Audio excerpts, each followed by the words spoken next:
Mlikuwa mwajifanya sana wajuaji. Sasa acha niwaonyeshe. Maana alinipiga usiku kucha na akasema akirudi hataki kuniona. Kovu la usaliti halifutiki moyoni. Watakunikuza mimi kwangu. Mimi najua mwanangu ni mroga. Yale ambayo mwanangu anapitia, hata wewe utayapitia.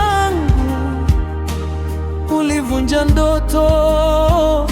Anafanya kazi yake vizuri na pia anafika kazini mapema. Wewe mwanamke umechoka wewe. Alafu unakuona kabisa unahitaji msaidizi. Eti msaidizi?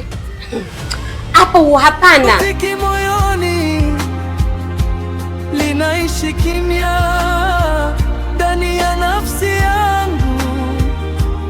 Sikiliza wewe kijana, mimi nimechoka. Kila siku nikija, kesho jioni. Nimechoka, ninachotaka ni hela yangu. Wewe una akili kweli?